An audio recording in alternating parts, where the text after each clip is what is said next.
నమస్తే, welcome to Kanuri creations.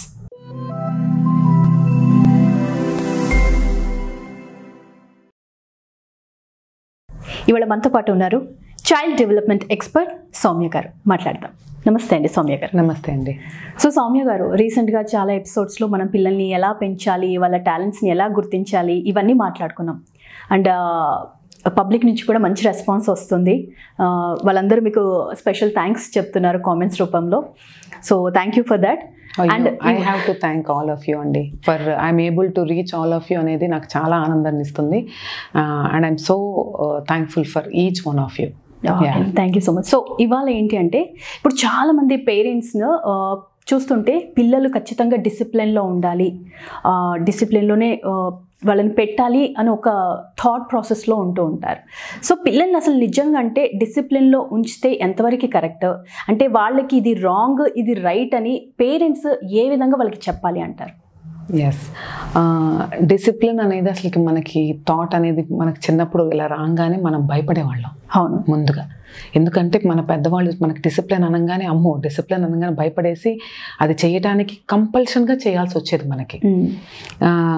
కనుక discipline అనేది మన లోపల ఉండాలి, కానీ అది బయటికి చూపించాల్సిన అవసరం లేదు. మన నడవడికను బట్టి పిల్లలు మనల్ని గమనించి వాళ్ళు ఫాలో అవుతారు అసలైతే. సో మనము ఏదైతే చేస్తామో అది వాళ్ళు చూసి నేర్చుకుంటారు. సపరేట్గా నేర్పించాల్సిన అవసరం ఏమీ లేదు. ఇది రైట్ ఇది రాంగ్ అని ఒకటి మనకి రైట్ అనిపించవచ్చు, అది పిల్లవాడికి అది రైట్ కాకపోవచ్చు. Because each one of us are unique. ఇప్పుడు నేను ఇలా బయటకు వెళ్ళిన తర్వాత బుద్ధిమంతరంలాగా కూర్చొని అక్కడ పని చేసేసి రావాలి అని నేను అనుకుంటాను. అదే మన పిల్లలు వెళ్ళారు, అక్కడికి వెళ్ళిన తర్వాత అంతా తిరుగుతానంటాడు, పోనీ ఫ్రెండ్స్తో మాట్లాడతానంటాడు, ఆడుకుంటానంటాడు. వాడి ప్రకారం అది కరెక్ట్. నా ప్రకారం ఏమన్నా నేను ఇలా చేస్తానని నేను అనుకుంటాను, కానీ వాడు అలా చేశాడు. అది తప్పు కాదు, ఇది తప్పు కాదు, అది రైట్ ఇది రైట్ మనం అనుకునే దాన్ని బట్టి. కాబట్టి ముందు మనం పెంచేటప్పుడు why are we doing this, what are we doing for అని ఒకటి మనల్ని మనం ప్రశ్నించుకోవాలి. కనుక ఏది కరెక్ట్ ఏది రాంగ్ ఇది రాంగ్ అనేది అసలు ఏమీ లేదండి. ఏదైతే మనకి ఆ సమయానికి అది ఎంత బాగా మనం పాటించగలుగుతాము ఆర్ చేయగలుగుతాము అని మనం ఎప్పుడైతే అనుకుంటామో దాని ప్రకారంగా మనం చేసుకుంటూ వెళ్ళటమే. మన బాబుకి ఆ సిచ్యువేషన్లో ఏదైతే కరెక్ట్ అంటుందో వాడు మన దగ్గర నుంచి నేర్చుకున్న దాన్ని బట్టి వాడు చేయగలుగుతాడు. అంతేనండి. It's all about. And discipline అనేది మనము డిసిప్లిన్ ఉండాలి అంటే మనం ఒక రొటీన్ మెయింటైన్ చేస్తూ ఉండాలి. మనము ఎంత రెస్పెక్ట్ఫుల్గా మాట్లాడుతున్నాం అనేది వాళ్ళు గమనిస్తారు. మన బాడీ లాంగ్వేజ్ కానీ, హౌ వీఆర్ ట్రీటింగ్ అదర్స్ కానీ, మనం ఇంట్లో ఎలా ఉంటున్నాము, ఎలా ఎన్వైరన్మెంట్ మెయింటైన్ చేస్తున్నాం అనే దాన్ని బట్టి వాళ్ళు చూసి నేర్చుకుంటారు. అంతే. సో అంటే సౌమ్య గారు, డిసిప్లిన్ అనేది అసలు పిల్లలకి అంటే డిసిప్లిన్ అనే వర్డ్కి వాళ్ళు ఏ విధంగా రియాక్ట్ అవుతుంటారు? అంటే అంటే మీరు ఎంతోమందిని పిల్లల్ని చూస్తుంటారు కాబట్టి డిసిప్లిన్ అనగానే పేరెంట్స్కి దృష్టిలో ఒకటి ఉంటుంది, బట్ పిల్లలకి డిసిప్లిన్ అనేది ఏ లాంగ్వేజ్లో అర్థమవుతుంది అసలు వాళ్ళకి? డిసిప్లిన్ అనగానే చెప్పంగానే నేను వినాలి, చెప్పిందే చెయ్యాలి అని వాళ్ళ దాంట్లో రిజిస్టర్ అయిపోతుంది. ఫర్ ఎగ్జాంపుల్, ఇప్పుడు బాబు నడిచేటప్పుడు పడిపోతావు చూసుకో అని అనగానే వెంటనే భయం వచ్చేస్తుంది. పడిపోతావు అనేదే ఒక negative way of inculcating the suggestion. అంటే జాగ్రత్త చెప్తున్నాం. నాన్న ముందు చూసుకొని వెళ్ళు నాన్న, there is another way, okay watch your step మనం చెప్పేటప్పుడు. అంతేగాని పడిపోతావు నాన్న అని అనగానే వాడు వెంటనే భయపడి అసలు నడవటమే ఆపేయచ్చు. సో ఇలాంటిది this is small example.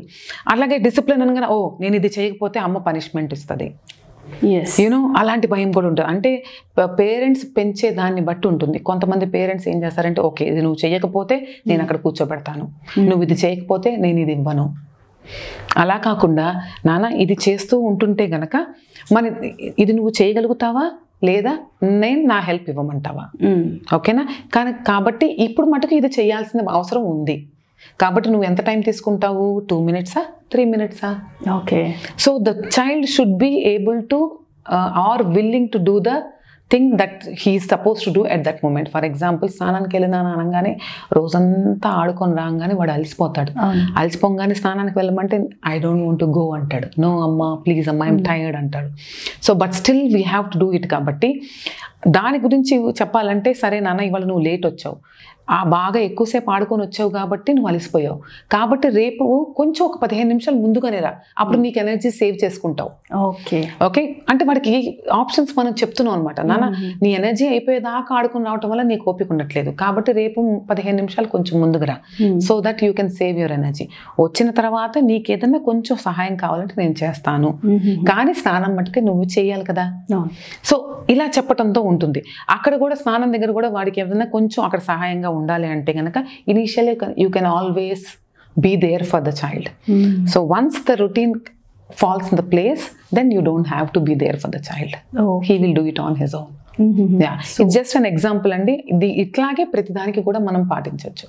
So discipline నేర్పించడం కరెక్టా కాదా అది పేరెంట్స్ నుంచి? ఎందుకంటే నా కొడుకు డిసిప్లిన్లో పెరగడం చాలా నాకు ప్రౌడ్గా ఫీల్ అవుతుంటారని కొంత పేరెంట్స్ అంటూ ఉంటారు. నా కొడుకుని ఇలా పెంచాను అలా పెంచానని చెప్పుకోవడానికి, చూపెట్టుకోవడానికి మోస్ట్.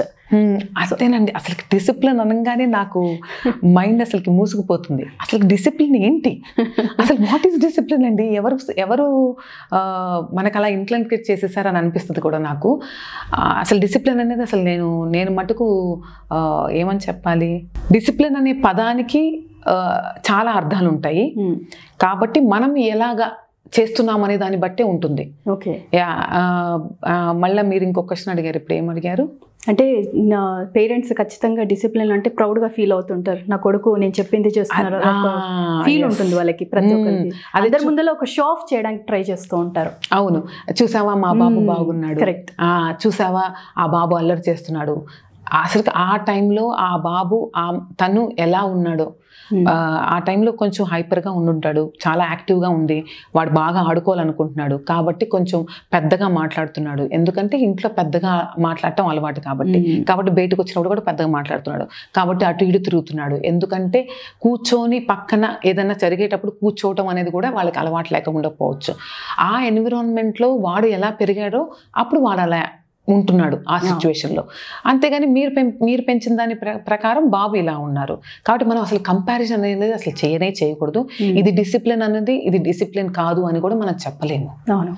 ఎందుకంటే వాడు పెరిగిన ఎన్విరాన్మెంట్ వేరు, తిని పెరిగిన ఎన్విరాన్మెంట్ వేరు. ఫస్ట్ ఎన్విరాన్మెంట్ వేరుగా ఉంటుంది, ఆ సిచ్యువేషన్లో వాళ్ళు ఎలా ఉన్నారు, వాళ్ళ మైండ్ ఎలా ఉన్నది అనేది కూడా మనం గమనించాలి. ప్లస్ మనం కంపారిజన్ అసలుకి చేయకూడదు. కంపారిజన్ చేస్తేనే కదా ఇవన్నీ వచ్చేది. అండ్ చూపించుకోవటం అనేది అసలు అనేది ఒక it's not a good feeling. చూపించుకోవటానికి మనం పిల్లల్ని పెంచట్లేదు కదండి. వాళ్ళు హ్యాపీగా వాళ్ళ లైఫ్ని హాయిగా ఫ్రీడమ్గా మన ప్రేమతో రెస్పెక్ట్ఫుల్గా పెరిగితే as a good human beings మనకి ఎంతకన్నా ఏం అవసరం లేదు. కాబట్టి డిసిప్లిన్ అనే ఒక్క మాటకి నేను కట్టుబడాలి అంటే నాకు I don't really appreciate it. So మనం అనేది ఆ డిసిప్లిన్ అనే దానికి ఎన్నో స్టెప్స్ ఉంటాయి మనం పాటించడానికి. ఒక్కదాని ప్రకారంగా మనం we won't be able to judge a child. అంటే నేను ఇన్ జనరల్గా నేను చాలా మంది దగ్గర అబ్జర్వ్ చేశానండి. అంటే పేరెంట్స్ పిల్లలు ఎప్పుడైనా అల్లరి చేస్తున్నప్పుడు లేదా వద్దు అన్న పని చేసేటప్పుడు పేరెంట్స్ ఒక మాట అంటూ ఉంటారు, ఏంటంటే నువ్వు ఇలాగే అల్లరి చేసావంటే హాస్టల్లో వేసేస్తుంటాను అని. సో నాకు ఒక్కొక్కసారి అనిపిస్తుంది, అంటే పిల్లల్ని ఎందుకు ఆ విధంగా బెదిరిస్తుంటారు? అంటే నిజంగా హాస్టల్లో వేస్తే వాళ్ళకి ఆ డిసిప్లిన్ నిజంగా లోపటి నుంచి అలా వస్తుందంటారా, లేకపోతే పేరెంట్స్ జస్ట్ భయపెట్టడం కోసం హాస్టల్లో వేస్తే, నిజంగా హాస్టల్లో వేస్తే పిల్లలు ఆ ఎన్వైరన్మెంట్ ఎలా ఉంటుంది, పిల్లలకి ఏ విధంగా ఎఫెక్ట్ అవుతుంది అంటారు? సో అంటే పేరెంట్స్ తెలుసుకోవాలి ఖచ్చితంగా. ఎందుకు మీరు ఊరికే హాస్టల్లో వేస్తాం, హాస్టల్లో ఏమొస్తుంది హాస్టల్లో వేస్తే? ఫస్ట్ అసలుకి హాస్టల్లో వేస్తాం అనేది మనకి మైండ్లో అలా ఉండిపోయింది, చిన్నప్పటి నుంచి చెప్పారు కాబట్టి. ఎందుకంటే హాస్టల్లో వేసేస్తే నువ్వు అక్కడ వెళ్ళిపోవాలి, నీ పనులన్నీ చేసేసుకోవాలి అవన్నీ ఉంది కాబట్టి. ఇప్పుడు మనము మన పిల్లలకి నువ్వు అది చేయకపోతే కనుక హాస్టల్లో వేస్తాను అని ఊరికే అన్నారనుకోండి, అప్పుడు ఏమవుతుంది, ఓ నేను ఇలా చేస్తే అలా అంటున్నారు, అది ఊరికే అంటున్నారు, అదేది వేయకపోతే. సో అసలు ఫస్ట్ అలాగా బెదిరించడం, ఉత్తుకే బెదిరించడం అనేది కూడా తప్పు. నువ్వు ఇలా చేస్తే నేను వెళ్ళి డార్క్ రూమ్లో వేసేస్తాను అని కూడా చాలా మంది అంటూ ఉంటారు. సో బట్ అది చెయ్యరు. కానీ ఆ విధంగా బెదిరించడం అనేది కూడా తప్పు, భయపెట్టడం కూడా తప్పు. ఎందుకంటే అది మీరు నిజంగా చేస్తున్నారా? చేయట్లేదు. కాబట్టి మీరు చెప్పేటప్పుడు ప్రతి పదము చాలా ముఖ్యమైనదండి. మీరు చేసేటట్టయితేనే వాళ్ళకి అది చెప్పండి, లేకపోతే అసలు చెప్పకూడదు. ఫస్ట్ పాయింట్ అది. ప్లస్ వినకపోతే హాస్టల్లో వేసేస్తాను అని భయపెట్టిస్తుంటే గనక అప్పుడు బాబు ఏమవుతుంది, వాడు ముందు ముందు పై చదువులకి వెళ్ళాలనుకున్నా కానీ భయంతో వెళ్లకుండా ఆగిపోతాడు. సో అసలు ఆ ఆప్షన్ చెప్పటం అనేది కూడా మనది తప్పు. యా. అండ్ హాస్టల్లో ఎందుకంటే వాళ్ళంతా వాళ్ళు పనులు చేసేసుకుంటారు, వాళ్ళంతా వాళ్ళు లెగుస్తారు. అప్పుడు నేను హాయిగా ఉంటాను ఇంట్లో, నేను ఎక్కడైతే నేను హెల్ప్ చేస్తున్నాను కాబట్టి నువ్వు అన్నీ నా చేత చేయించుకుంటావు, హాస్టల్ అయితే నువ్వే చేసుకుంటావు అలా అనుకుంటాం. కాబట్టి అలా అని చెప్తాం కూడా మనం పిల్లలకి. అదేం చేయాలి, మనము చిన్నప్పటి నుంచే వాళ్ళని సెల్ఫ్ సఫిషియెంట్గా మనం పెంచగలిగితే కనుక, మనం చేసే దాంట్లోనే వాళ్ళు కూడా మనతో పాటు పెరిగారు అనుకోండి, అప్పుడు will it be difficult for a child to be self sufficient? It's not.